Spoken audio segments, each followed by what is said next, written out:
There's something about her. That little girl with the shaved head and the haunted eyes.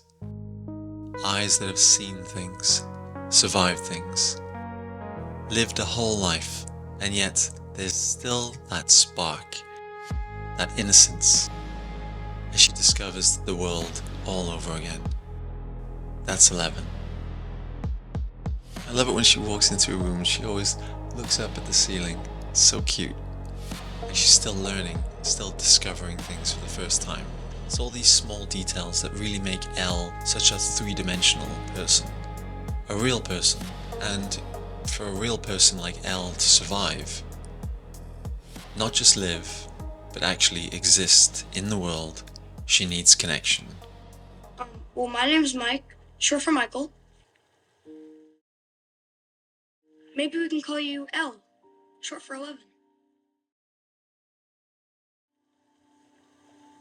Well, okay. That moment that she says "Night, Mike" is such an important moment Night, Mike. because it's when the audience realizes that she's just a young child. She's a real person. She needs Mike. Without him, her link to humanity starts to flicker out.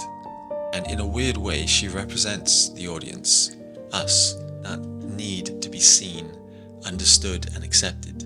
Because for Elle, love isn't just about an emotion, it's about existence. She was created in isolation, in pain, and being loved is the only thing that proves she's real, not an experiment, not a weapon, just a girl trying to figure out what it means to be alive. And the truth is, Mike saves her. I think I'm starting to understand why people like Mike. Season 1, Mike tells Elle that she can stay with him. Don't worry, when all this is over, you won't have to keep eating junk food and leftovers like a dog anymore. My mom, she's a pretty awesome cook. See, I was thinking, once all this is over and Will's back and you're not a secret anymore, my parents can get you an actual bed for the basement. My point is, they'll take care of you. They'll take care of you. They'll be like your new parents, and why? I mean, I don't know, I guess it's not. It's stupid.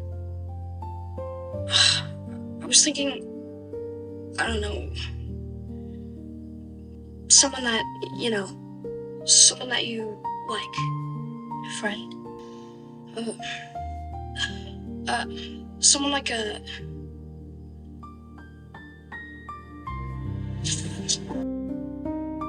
He just has a genuine care and wants to help her, but nothing in return. I mean, he doesn't ask for anything.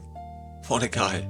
And this is why we do like him, especially in season 1. Season 1, Mike promises Elle. I promise. Promise? It means something that you can't break. Promise. Promise. Do you promise? Promises that last through the entire show. Season 1, episode 8 might be the best Stranger Things episode of the entire show, simply based on the acting, the emotion, the build-up, and the way everything comes together perfectly. I think it's what makes season 1 so good that leads to other seasons.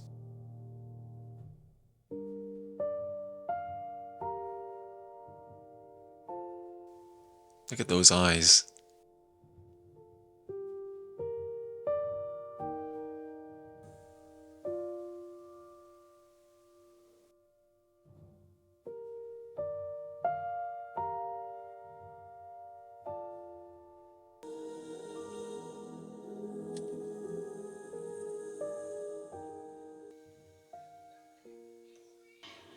There's so many things that end the show so well. You get to see Elle become the hero and her sacrifice. You also get to see Mike do some good acting.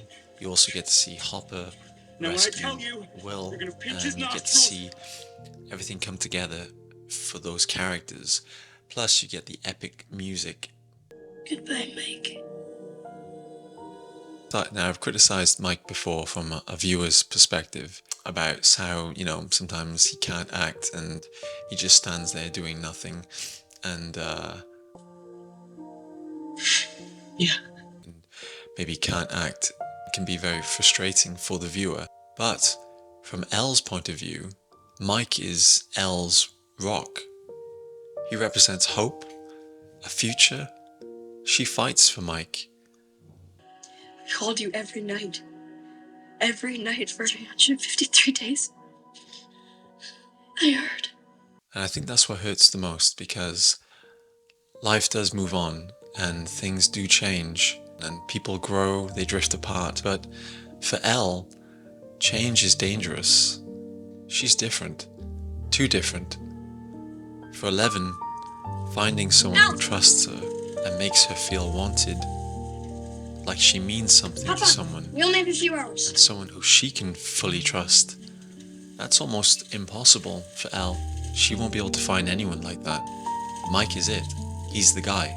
Elle's walls are so strong, but they're also so brittle. And there are really only two people who have ever climbed those walls.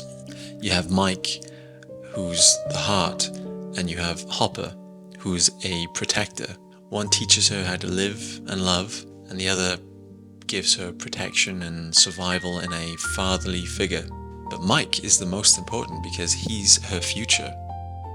And that's why I think my unfortunate prediction is that Elle is likely to die in the next season. Elle opened the portal, and so she might be the only one who can close it. Maybe she's the one who has to close it. Maybe that's just the reality, because if anyone else were to die because of her, that might be a bit unfair. And I don't want this to happen at all. I think in some ways Elle might be my favorite character because of all the trauma and pain and damage that she's gone through. That's entirely not her fault. She's basically born and bred for pain. It's such an interesting character, going through all that and then having to and grow up in the real world after that. But who else can you kill off in the show in a meaningful way that might actually accomplish something by killing them? I mean, it's either 11 or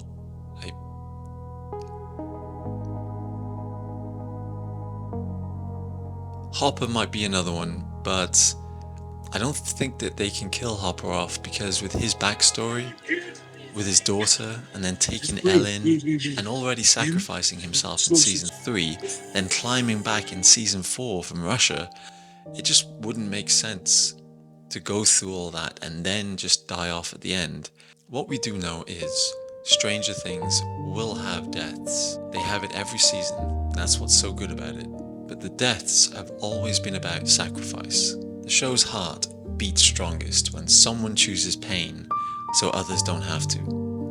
Bob, Barb, Eddie, Billy, even Max to some extent. Hopper tried to sacrifice himself in season 3. Maybe not Barb, I don't know why I said that. But one of the agents, I remember, sacrificed himself, I think. And even Elle sacrificed herself in season 1. Elle's never wanted to be a superhero. All she's ever wanted was to be normal, to belong, to feel human in a world that kept telling her she wasn't. If she has to go, I hope it's on her terms, not as a weapon, but as a person, because that's who she's always wanted to be from day one.